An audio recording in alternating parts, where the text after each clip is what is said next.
Entonces, comenzamos. Entonces, los hidratos de carbono son compuestos carbonatados que usualmente se describen de esta manera. Es una molécula de carbono, o sea, un átomo de carbono, disculpen, que tiene n veces moléculas de agua. Entonces, si hay n carbonos, hay n moléculas de agua. Esa es la idea. Y usualmente se maneja más o menos con esta regla. Cierta cantidad de carbonos, el doble de hidrógenos y la misma cantidad de oxígenos. ¿Ya? Esa es la proporción de esas biomoléculas. ¿Ya? Usualmente, aparte de decirles glúcidos, se le dice hidratos de carbono o carbohidratos, más o menos por la misma idea, porque es un carbono hidratado. A eso se refiere. Usualmente dentro de los hidratos de carbono, las estructuras o el grupo funcional que se repite con mayor frecuencia son los grupos carbonilos, por eso que se vieron en la primera parte del curso. Tenemos grupos aldehídos, usted ya conoce la estructura del grupo aldehído, y tenemos grupos cetona, que ustedes también ya conocen el grupo cetona. Aparte, dentro de esto, dentro de la cadena de glúcidos, también están repetidas unidades de hidrógeno, o sea, de alcoholes. Hay varios alcoholes presentes en la estructura, ¿ya? Eso más o menos para que lo tengan claro como estructura general, ¿ya? Esa es la idea. Usualmente los glúcidos pueden tener más de un grupo aldehído, pero usualmente depende más o menos del caso. Pero lo correcto es que es un grupo aldehído y muchos alcoholes, o un grupo cetona y muchos grupos alcoholes. Esa es la idea, ¿ya? Acá está importante, los glúcidos en general pueden sufrir diferentes tipos de reacción: aminación, incorporación de grupos amina, esterificación con ácidos para formar estructuras más complejas, o también con ácido fosfórico para formar algunos fosfatos. De hecho, dentro de las moléculas biológicas hay hartas moléculas que tienen esta unión, que es un azúcar unido a un grupo fosfato. ¿Ya? Esa es más o menos la idea. Entonces acá tenemos más o menos la estructura básica de un monosacárido. ¿Ya? El monosacárido es el monómero, disculpen, o la estructura básica de las azúcares. Estas azúcares pueden ser de 2, de 3, pero usualmente son de 3 miembros hacia arriba. Tenemos acá estructuras que son más o menos iguales, de misma cantidad de átomos de carbono. Tiene 3, 3. Aquí aparecen los grupos hidroxilo, que son los grupos de alcoholes. ¿Ya? Aquí están acá, y ahí están ahí. Y aquí tiene la diferencia de grupo funcional. En este caso es un aldehído y en este caso es una cetona. ¿Ya? Entonces, como les decía recién, tenemos los polihidroxialdehídos o polihidroxicetonas. ¿Ya? Cuando se tienen grupos aldehídos, nosotros les vamos a asignar una nueva nomenclatura a este tipo de glúcidos y les vamos a decir que son aldosas. ¿Ya? Al decir aldosas o que terminen en sas, aldosas, estamos hablando de glúcidos o de azúcar. Y aldo por el aldehído. Y si estamos hablando de compuestos carbonílicos, de cetona, va a ser cetosas, ¿ya?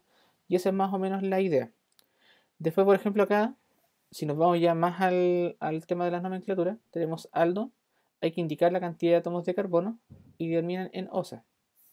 El mismo lado, entonces como tiene 3 es una aldotriosa, y este como tiene 3 también es una disculpe, una cetotriosa, ahí dije bien. Aldotriosa, cetotriosa. Eso es más o menos en el contexto general de los glúcidos, ¿ya? Para que lo tengan en consideración. Los hidratos de carbono usualmente pueden tener más de ¿cómo se llama? De átomos de carbono. Pueden ser muy grandes, pero usualmente se van repitiendo diferentes, ¿cómo se llama? Diferentes formas en general. Los glúcidos en solución, que los vamos a ver más adelante, usualmente no forman estas cadenas lineales, sino que están formando estos ciclos de furano, furano, ¿sí? Tetrahidrofurano. Uy, se me fue el nombre del otro. Lo voy a ver más adelante. Entonces lo que tenemos acá es que acá están los monómeros, los osas y los óxidos. ¿Ya? Entonces tenemos las osas, son los monómeros o monosacáridos que están constituidos por una sola cadena, que es lo que está acá. Esta cadena está ciclada porque siempre en solución van a tender a formar o cetales, o hemicetales, o acetales, o hemiacetales. Son esos cuatro posibilidades, ¿ya? Para que lo recuerden. Y después tenemos los disacáridos, que son las uniones usualmente de dos o más monómeros, que también lo vamos a ver más adelante. Esa es más o menos la idea de la clasificación de este tipo de sustancias. Dentro de de estos compuestos disacáridos o que tienen más de un grupo monómero, nosotros los vamos a separar principalmente en dos: los oligosacáridos, ¿ya? Y los polisacáridos. ¿Cómo hacemos esta distinción? Los oligosacáridos usualmente están formados de 2 hasta 10 unidades repetitivas del monosacárido. ¿Qué quiere decir eso? Si me devuelvo una diapo, acá tenemos una unidad que son 2, pero acá se puede volver a enlazar con otro azúcar, acá también con otro azúcar, y hasta formar más o menos de 2 a 10 unidades. ¿Ya? Eso lo vamos a decir nosotros que son oligosacáridos. Por ejemplo, la sacarosa es un oligosacárido.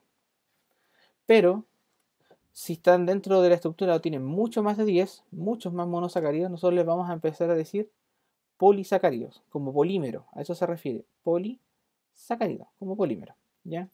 Dentro de esos polímeros tenemos los homopolisacáridos, que usualmente contienen un único tipo de monosacárido, como por ejemplo la glucosa, repetida muchas veces para formar el almidón. Casi lo digo mal, el almidón es un polímero de glucosa y siempre es la misma glucosa, entonces está hasta el infinito. Igual la celulosa. La celulosa también es un polisacárido de glucosa. La diferencia entre la celulosa y el almidón usualmente es la posición en la que están unidos. ¿Ya? Y después tenemos los heteropolisacáridos cuando usualmente contienen más de un tipo de monosacárido. Por ejemplo, glucosa, fructosa, glucosa, fructosa, glucosa, fructosa. Ahí son diferentes, entonces estamos hablando de heteropolisacáridos. ¿Ya? Pero usualmente nosotros nos vamos a centrar principalmente en estos de acá, porque después existen otros, que es lo que tenemos acá, que son los que están unidos o glúcidos a proteínas, para formar las fosfolípidos, las fosfoproteínas y así sucesivamente, las glicoproteínas y así sucesivamente. Esto usualmente ustedes lo deberían ver en biología, ¿ya? Pero quizá le voy a dar uno que otro ejemplo. ¿Ya? Entonces, si nosotros hacemos más o menos una tabla de cómo podríamos hacer esta clasificación de estos compuestos, tenemos los glúcidos en general o cualquier hidrato de carbono.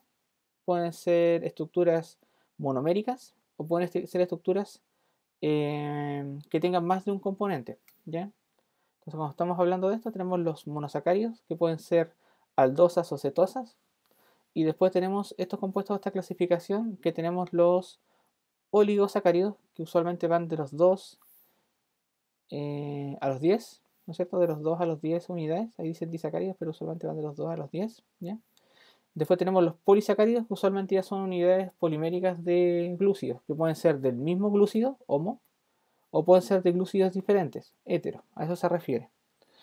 Y después tenemos los heterocidos, que usualmente hacen alusión cuando tenemos el glúcido usado otro componente distinto, como por ejemplo un grupo fosfato o alguna proteína. Pero usualmente este sector de acá está destinado a la biología. Vamos a hablar un poquito de los monosacáridos. Entonces los monosacáridos usualmente son los glúcidos más sencillos. Están constituidos generalmente por estas, puede ser por polihidroxialdehídos o polihidroxicetonas, ¿ya? Generalmente van desde los 3, para nosotros hasta los 6 átomos de carbono, pero nosotros vamos a tratar de estudiar los que son de 6 aproximadamente, ¿ya? Donde está la glucosa y la fructosa. Se nombran teniendo la terminación osa, ¿ya? Por ejemplo, triosa, tetrosa, pentosa, hexosa y hasta el infinito. La fórmula general hidrato de carbono. Estos ya son características organolépticas que tienden a ser solubles en agua. Eso es importante, son bastante solubles en agua los glúcidos por la cantidad de grupos hidroxilos que tienen. Después tenemos la presencia del grupo carbonilo, que le confiere, disculpen la palabra, propiedades reductoras. Entonces, dentro de los glúcidos, nosotros vamos a hablar también de glúcidos reductores o azúcares reductores. Ustedes van a tener ese concepto más o menos bien claro.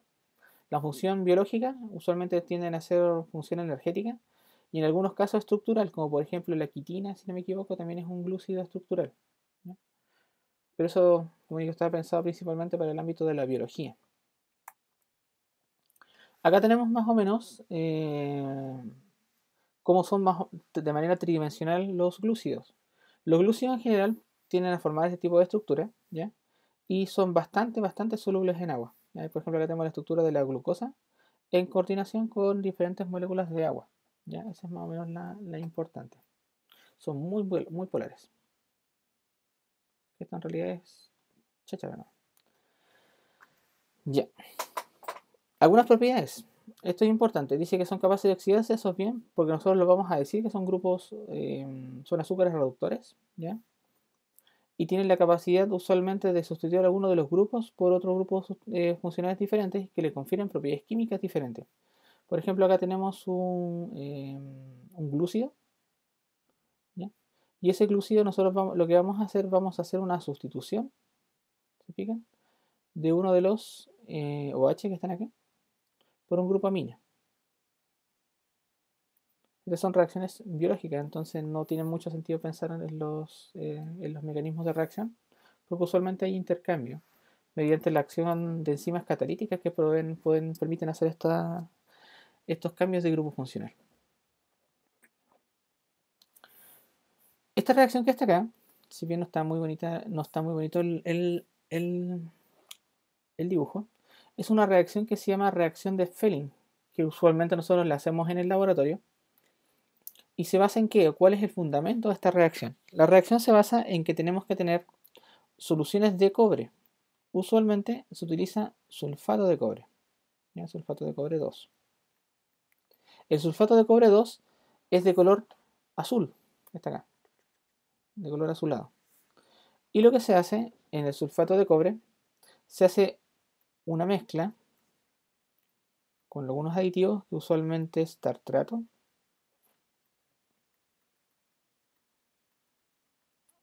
más hidróxido de sodio. El hidróxido de sodio es para darle el medio a la reacción, ¿ya? Y lo que ocurre acá es que entre estos dos componentes se forma un compuesto de color azul, que es un complejo, que es el que está aquí, que es cobre más 2.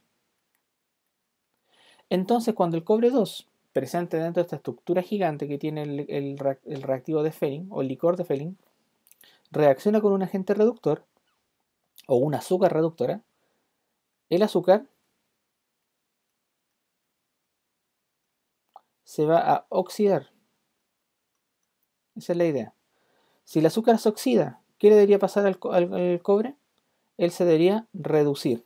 Y usualmente se reduce a cobre 1, pero el cobre 1 es inestable, así que lo vamos a dejar como óxido de cobre 1.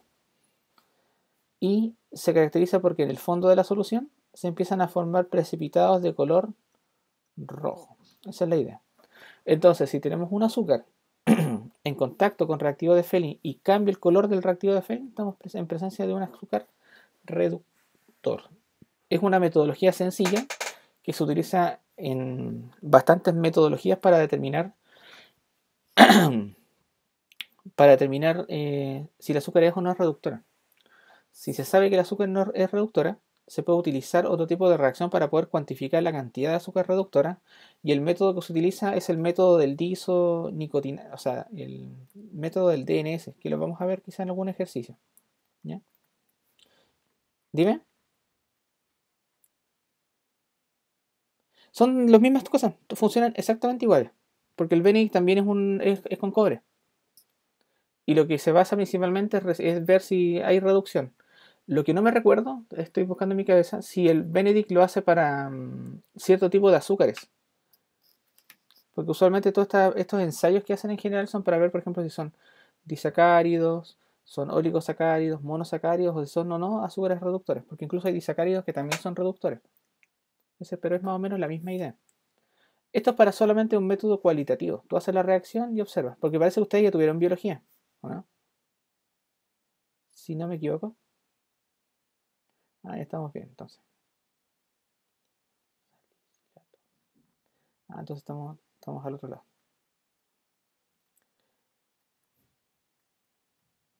Es el DNS, es el dinitrosalicilato, que también hace el mismo efecto. Este reactivo es de color amarillo. Cuando reacciona con los azúcares se pone rojo. Entonces son más o menos la misma idea. Son cambios colorimétricos. ¿Por qué es importante el color? Porque usualmente estas reacciones se miden por espectroscopía de absorción molecular. Y esa no sé si ustedes la alcanzaron a hacer, pero eventualmente van a haber cursos de instrumental o de analítica donde van a ver esta técnica. ¿Ya? Así que no se preocupen por ello. Acá está la reacción. Entonces si nosotros ponemos un glúcido acá, con Felling, se calienta, se hace la reacción y observas que se forma o hay un cambio de color, el reactivo es reductor. Si lo hace lo mismo y no pasa nada, no es reductor. Usualmente se hace el ensayo con glucosa y con sacarosa. La glucosa es un azúcar reductor y la sacarosa es un azúcar no reductor, porque está bloqueado el carbono anomérico. Esa es la idea. ¿Ya? De hecho, ahí está más o menos el cambio. ¿Se fijan? Que es de color azul el reactivo. Ahí es un azul bien bonito. Y después finalmente cuando se calienta se forma este color medio rojizo, pero ese color rojo que está ahí corresponde... Uy, ¿qué pasa? Ya hemos pesado. Corresponde al óxido de cobre 1. ¿Ya? Esa es la idea. ¿Ya?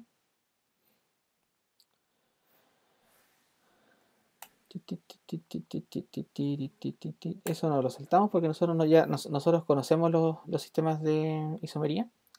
Los glúcidos son isómeros, por si acaso. Ya los aldehídos y las cetonas, si tienen la misma cantidad de carbonos, ellos son isómeros siempre entre sí. Son isómeros usualmente de función y estructurales, dependiendo del caso. Pero, por ejemplo, acá tenemos una triosa, que observamos acá, y podemos escribirlo los mismos 3 átomos de carbono, pero o como aldehído o como cetona, pero es lo mismo. O sea, no es que sea lo mismo, tiene la misma cantidad de átomos, ¿ya? A eso se refiere. Entonces siempre van a ser isómeros funcionales, a eso se refiere. Entonces hay que buscar alguna otra forma también para poder distinguir este tipo de isomería, ¿ya? Por si acaso. Otra cosa que también es importante es que los glúcidos también son isómeros estructurales o estereoisómeros, que esa es la palabra, casi lo digo mal. Estereoisómeros.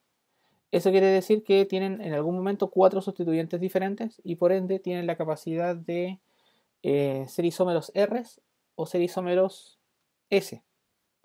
¿Cómo se ve eso? Es cuando tenemos un carbono que tiene 4 sustituyentes diferentes. Por ejemplo, acá tenemos esta triosa que está acá, o el gliceraldehído, que tiene carbono, carbono y este carbono que está acá. Pero fíjate que este es un grupo, es un aldehído, el que está acá arribita. Tenemos el grupo alcohol, tenemos el grupo hidrógeno y tenemos el grupo carbono con cosas. Entonces son átomos son diferentes. Acá está el oxígeno, acá está el hidrógeno, acá está el aldehído y acá está el CH2 OH. ¿Se fijan? Son 4 sustituyentes diferentes. Y como son 4 sustituyentes diferentes, el carbono que está acá es isómero óptico. O sea, lo podemos escribir con forma R o con forma S. Por ejemplo, ya que tenemos el ejemplo acá, tenemos el carbono, el oxígeno, el hidrógeno y el carbono, los que están enlazados directamente al carbono. Entonces, el oxígeno tiene mayor número atómico que el carbono, entonces nos vamos para allá. Entonces, este es un isómero S, por si acaso. Para que se recuerden más o menos cuando vimos esa cosa en algún momento de teoría. Ya, aquí estamos, es lo que quería llegar. Dentro de los isómeros, nosotros vamos a ver acá varias cosas que pueden ser enantiómeros, ¿ya? Que tienen imagen especular no superponible. Por ejemplo, estos de acá son enantiómeros. ¿Te fijan? Están como invertidos. Entonces como que no se pueden superponer. Y después tenemos los diastereoisómeros, que son estos que están aquí. ¿Ya? Dice, no son imagen especular, pero pueden inferir la configuración de más de un átomo asimétrico. ¿A eso qué se refiere? Que por ejemplo puede tener uno o dos carbonos quirales. Eso se refiere. Los carbonos quirales en el caso de los azúcares se representan con ese asterisco que ven ahí, y quiere decir que en ese momento ahí tiene 4 sustituyentes diferentes. Por ejemplo, aquí tiene ese, eso y toda esta cosa. Acá tiene eso. Mira, por ejemplo, este que está aquí, no sé si lo alcanzan a ver. Acá tiene un CHOH y acá hay un CHOH. Está repetido el mismo grupo funcional. O sea, no el mismo grupo funcional, la misma estructura. Entonces este de ahí no es quiral. En cambio este que está acá tiene hidrógeno, tiene toda esta función, tiene OH y tiene toda esta función. Entonces tiene 4 sustituyentes diferentes. En cambio el de acá no tiene esa posibilidad porque tienes un carbono con bromo, hidrógeno, un carbono con bromo y hidrógeno. ¿Se fijan? Entonces, no son imágenes especulables, o sea, no son superponibles también, pero tienen por lo menos más de un carbono asimétrico. Esos son los diestereoisómeros. O sea, pueden ser SR o SS o RR. No sé si dije bien. O RS. Pero ahí están todas las combinaciones. En el caso como tiene dos, puede ser RR, RS, SS o SR.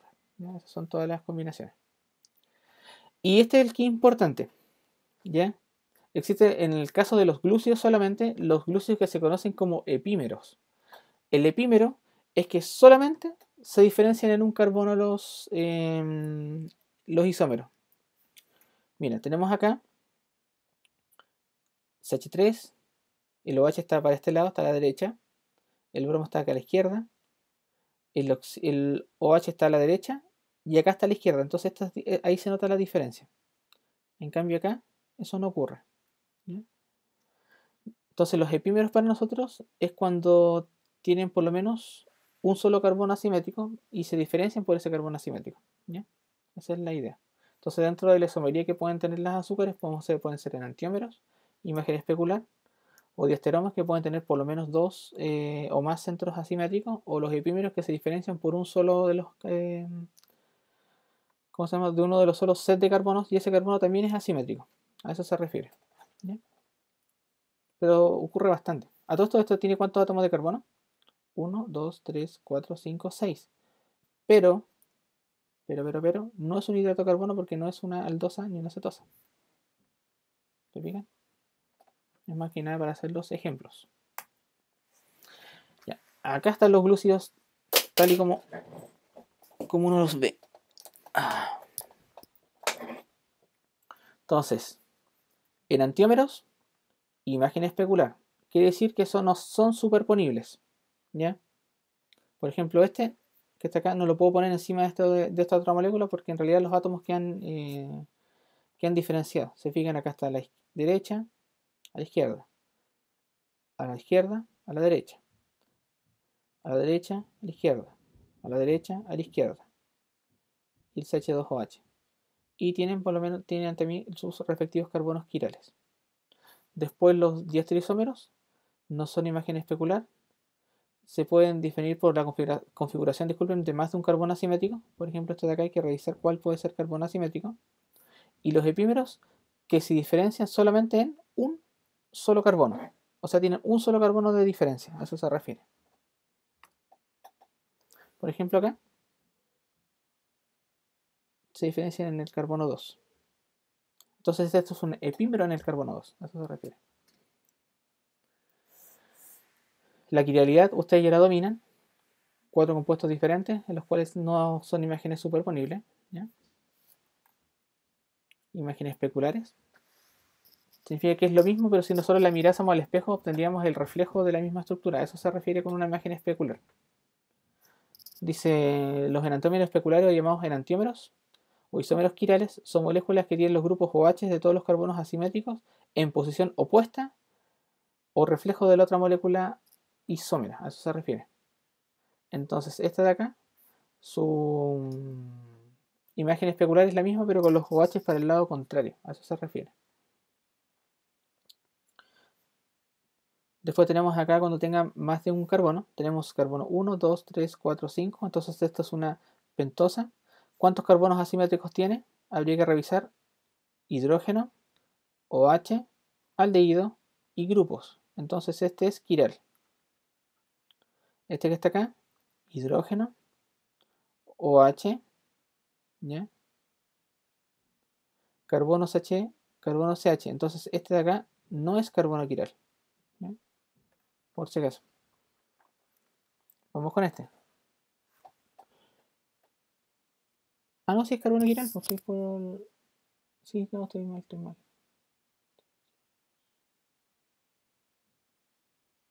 Sí, también es quiral. Casi me pongo raso porque este carbono que está acá tiene hidrógenos, tiene OHs y tiene aldehído.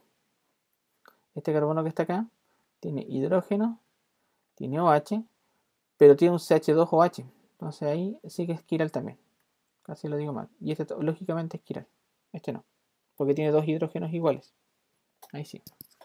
Entonces cuando ocurre eso, la forma de calcular cuánto es la posibilidad o la cantidad de isómeros que tiene la molécula es 2 elevado a n carbonos quirales posibles, ¿ya? Entonces, como esta molécula tiene 3 carbonos quirales, 2 elevado a 3 significa que son 8 estructuras que yo podría dibujar. Por ejemplo, esta que está acá, o la misma con el OH para allá, después con 2 OH para atrás, después, no sé, una para acá y el OH para el otro lado, y ahí uno puede ir jugando. Pero debería tener más o menos 8. Y estas son solamente 5. Entonces imagínate cuando generas más de una, o sea, hay muchos más átomos de carbono, son muchos los isómeros posibles. Usualmente existe otra definición que me salté el otro día para poner directamente el monito, que habla principalmente de los azúcares y los llaman en proyección disculpen, en proyección D o L. En términos sencillos, nosotros los vamos a definir como el azúcar D cuando el OH del penúltimo carbono está a la derecha. Eso quiere decir que es D, que es dextro, ¿ya? Y si el OH del penúltimo carbono que está ahí está hacia la izquierda, es L o levógiro, a eso se refiere. Es como a la izquierda. Entonces, destrógiro o levógiro, D o L. ¿Se entendió más o menos la idea de esa? Entonces, aparte de ser epímeros, aparte de ser isómeros estructurales, aparte de ser enantiómeros o diestereoisómeros, ¿ya? Pueden ser designados con la letra D o la letra L, dependiendo si el OH del penúltimo carbono, tiene que ser el penúltimo, está a la derecha o está a la izquierda. Si está a la derecha, D, si está a la izquierda, L. Por eso que usualmente cuando uno compra reactivos, la glucosa te la venden así, pues, como D, glucosa. ¿Qué te está diciendo que es la D glucosa? Que estructuralmente el carbono epímero de ese compuesto, o sea, el penúltimo, disculpen, el penúltimo, acá está el último, el penúltimo, ese OH está a la derecha, mirando de frente, o mirando en esta conformación por si acaso. A eso se refiere. Porque es importante saber si es destrógiro o levógiro. Y acá está la palabra destrógiro, dextro o levógiro, ¿ya? Porque también se pueden representar, en vez de poner D, poner la palabra más, ¿ya? O también el L, disculpen, lo representan con la letra menos, o sea, con el símbolo menos. ¿Qué quiere decir eso? Que si nosotros tenemos una fuente de luz, usualmente es una lámpara de sodio, que tira cierta longitud de onda, y nosotros lo que hacemos, lo metemos por un polarizador, lo que hace el polarizador es unificar las ondas, que sean todas más o menos iguales. O sea, van todas en el mismo punto. Por ejemplo, acá las ondas están en este sentido, una onda plana. Cuando entra en contacto con estas azúcares, cambia el haz de radiación, cambia como el ángulo, ¿ya? Entonces, si esa luz polarizada se desvía hacia la derecha, es destrógiro y más. Si se desvía hacia la izquierda, es levógiro o menos. A eso se refiere. Esta cosa o esta técnica es importante, aunque ustedes no lo crean, porque nos permite determinar el contenido incluso de azúcares en algunas muestras de algunas frutas. Usualmente hay un grado que se llama grado Brix. No sé si alguien ha trabajado en la uva alguna vez. Vamos a hacer algún análisis acá. Dice, han trabajado en la industria de la uva, ¿ya? Lo que usualmente se usa ahí, no, si bien no es exactamente igual a este sistema, pero se utiliza un difractómetro, que es más o menos la misma idea. En vez de utilizar una fuente de radiación así demasiado exclusiva, en este caso es un haz de sodio, se utiliza la luz del sol solamente. Y se hace pasar por un prisma, y lo que se observa, si esa radiación de luz se desvía hacia la derecha o si se desvía hacia la izquierda, ¿ya? Y dependiendo del ángulo de variación, usualmente es el grado de concentración de azúcar que tiene esa fruta. Entonces cuando están los ingenieros agrónomos, usualmente ahí viendo los campos de uvas, sacan una muestra de uvas, la ponen en este aparatito, en este difractómetro, miran, ver cuánto se difracta la radiación y calculan el porcentaje o el grado de azúcar que tiene la muestra. Son más o menos parecidos. Ya. Entonces vamos ahora a verlas por grupos, ¿ya? Esa es más o menos la idea. Entonces nos vamos a ir viendo diferentes estructuras. Perdón. ¿Van siguiendo la clase o no? ¿Sí? Vamos a ver quiénes están cuando están conectados. Por lo menos son 1, 2, 3, 4, 5, 6, 7, 8. Estamos bien. Ya. Vamos a hacer una pincelada por las azúcares, pero nos vamos a quedar solamente con las exosas, ya por si acaso, para que lo tengan en consideración. Donde vamos a hacer ejercicio, nomenclatura o cosas por el estilo, son las exosas, las de 6. Pero igual tienen que conocer estas que tienen otra cantidad de carbono. Acá tenemos triosas, ¿ya? 3 átomos de carbono, 3 átomos de carbono y 3 átomos de carbono. Este compuesto que están acá, tenemos solamente estas posibilidades, ¿ya? Porque, ¿cuántos carbonos asimétricos tiene este compuesto de acá? Tiene solo uno, que es el que está aquí. Entonces, la cantidad de isómeros es 2 elevado a 1. Significa que tiene solo 2 isómeros. Entonces tenemos el isómero D y el isómero L. No hay más. Ahí están los dos isómeros. Esta molécula que está acá no tiene carbonos quirales. Entonces 2 elevado a 0. Disculpe, 1. Casi me voy a kinder para estudiar los exponentes. Un solo isómero. Entonces este compuesto que está acá, un carbono quiral, es epímero con el otro, ¿no es cierto? Porque se diferencia en un carbono. Y el penúltimo carbono, que en este caso es el carbono del centro, puede ser D o puede ser L. ¿Ya? Esa es más o menos la idea. Vamos ahora con las tetrosas, las que tienen 4. Las tetrosas que están acá, hay que dilucidar cuántos átomos de carbono tiene. O sea, carbonos quirales tenemos 1 y tenemos 2. Entonces 2 elevado a 2, eso es 4 isómeros. 1, 2, 3, 4 isómeros. A eso se refiere. Acá están los 4 isómeros. Entonces tenemos esta treosa. Entonces observamos que tenemos, o sea, disculpe, tetrosa. ¿Cuáles serán epímeros? Acá. Por ejemplo, estos dos son epímeros. Y estos dos son epímeros. ¿Por qué? Porque, fíjense, el OH está aquí, el OH está acá, y se diferencian en 1. El OH en ambos está a la derecha, y se diferencian en 1. A eso se refiere. Ahora, si observamos solamente el carbono, el penúltimo, que está acá, quedó a la derecha, D, quedó a la izquierda, L, quedó a la derecha, D, quedó a la izquierda, L. ¿Ya? Acá no hay otra posibilidad por la estructura de la acetona. Entonces este compuesto que está aquí quedó a la derecha, D. Y este también es quiral por si acaso. Ese carboncito de ahí es quiral. Pero te queda 2. Ah, no está bien, no está bien. No ha dicho nada. Sigamos. Las pentosas, aquí sí ya se nos complica se nos complica todo, porque al tener más átomos de carbono hay mayor diversidad de estructuras, ¿ya? Usualmente las pentosas, al igual que las hexosas, están bastante presentes en la naturaleza, ¿ya? Y está presente principalmente la ribosa que tenemos ahí, que usualmente son moléculas biológicas, silosas, desoxirribosa, las arabinosa. De hecho, algunos endulzantes tienen arabinosa, ¿ya? Y tenemos la ribosa, ribulosa, ahí se dije, ¿ya? Usualmente también está presente dentro del proceso fotosintético, ¿ya? Es bien, bien interesante. Estructuralmente están aquí. Entonces acá tengo una ribosa, ¿ya?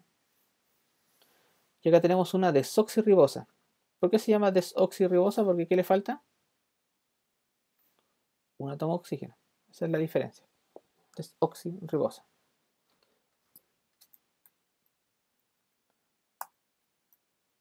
Creo que no alcancé a poner la mayor cantidad de estructuras, pero por lo menos vamos a quedarnos con esta. Tenemos acá varias. Esta tiene tres carbonos quirales, como lo vimos en el caso anterior. Eso quiere decir que tiene 2 elevado a 3, 8 isómeros posibles, que deberían ser los que están escritos acá. Pero tenemos que recordar que acá tenemos el OH a la derecha, D. ¿Ya? Y es una aldosa. También pueden haber cetosas. Ya, este es el que quería llegar. Acá sí que pongan atención porque es lo más importante que vamos a ver del tema de los azúcares son las hexosas en general. Las hexosas son glúcidos de 6 átomos de carbono, como tenemos acá. Tienen usualmente, o sea, en realidad usualmente tienen. Las hexosas son los glúcidos más importantes que nosotros vamos a estudiar en el curso. Están formados por 6 átomos de carbono, al igual que dice acá. Tienen 4 carbonos asimétricos, por ende deben tener a lo menos 16 isómeros. Dentro de ellos podemos tener los más interesantes, son la glucosa, D más glucosa, la manosa, la galactosa, ¿ya? Y dentro de las cetosas, la más importante es la fructosa, que es el azúcar de las frutitas, ¿ya? Esa es la idea. Es D, pero esta desvía la luz polarizada hacia la izquierda. Esta tiene el OH a la derecha y desvía la luz polarizada a la derecha. A eso se refiere. Esas son las letras y esa es el más y el menos. Estos compuestos que están acá tienen un problema. Usualmente en soluciones acuosas nunca están de manera lineal, sino que tienden a formar ciclos o heterociclos, ¿ya? Y estos heterociclos se parecen principalmente a estas dos estructuras que están acá, que es el pirano y el furano. El de acá es el furano y el de acá es el pirano. Esa era la palabra que no me podía acordar recién. Están las furanosas y las piranosas, ¿ya? Entonces principalmente la idea. No tienen que pensar en los dobles enlaces, sino que solamente en la forma. Porque recuerden que estos van a estar llenos ahora de CH2 y de OH. Al igual que acá. Van a estar llenos de carbonos y de oxígenos. Así son la estructura de los glúcidos en solución. Están formando ciclos, están ciclados. Tenemos estructuras de furano, furanosas, y estructuras de pirano, piranosas. ¿Por qué ocurrirá eso? Porque a veces se forma uno y el otro. ¿Se les ocurre? No sé si las tengo acá. Quiero ver si las tengo. Pareciera que no les coloqué el dibujo.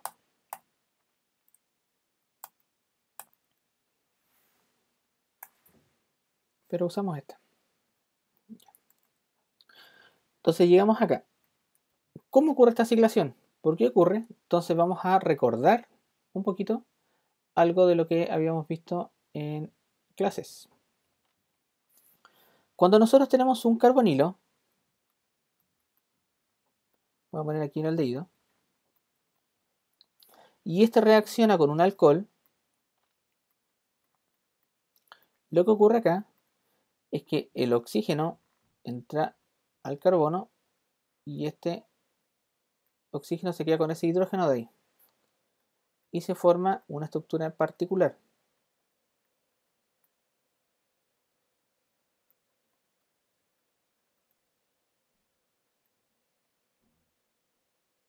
Es esta que está acá. Esta estructura. Si nosotros venimos de un aldehído, de un al, y le agregamos un alcohol, vamos a formar un hemi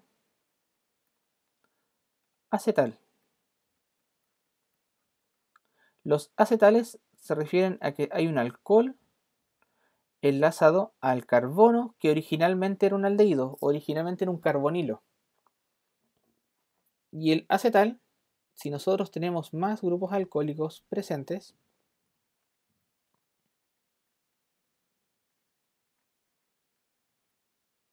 va a hacer que se pierda una molécula de agua, que es la molécula que está acá, más ese hidrógeno son agua, y vamos a formar un acetal.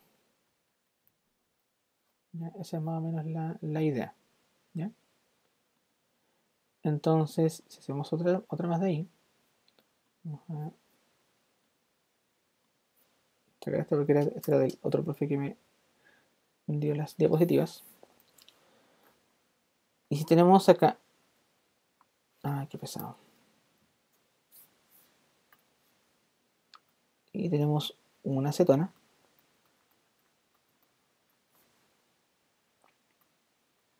Y hacemos la misma reacción con el OH. ¿Ya? Entonces lo que vamos a generar es...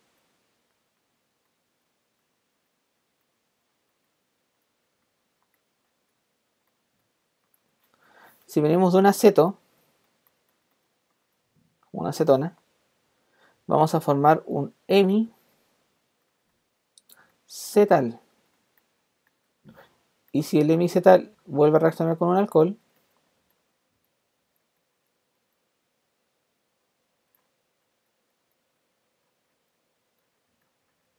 llegamos a un cetal. ¿Por qué vuelvo a hacer hincapié a esta cosa? Porque al azúcar le pasa lo mismo. Le pasa exactamente lo mismo. De hecho, vamos a tomar la estructura de la glucosa que está acá.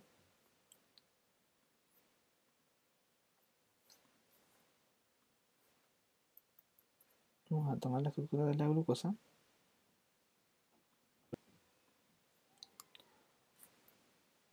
Vamos a tomar esta diapositiva. Lo vamos a duplicar. Vamos a eliminar todo. Y vamos a pegar esta cosa acá arriba. Para tener el esquema. Ay, ¿qué estáis haciendo? Pesado. Ahí sí. Entonces, si nosotros observamos la estructura del azúcar que está acá, de hecho la vamos a escribir ya más grandecita acá. El aldehído.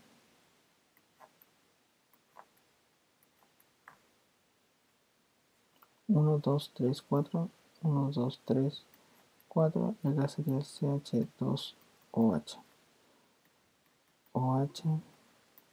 OH.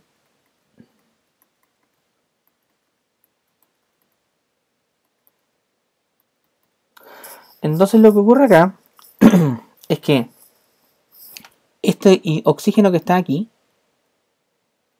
ese oxígeno que está acá, va a venir para acá y se va a enlazar a ese carbonilo que está acá.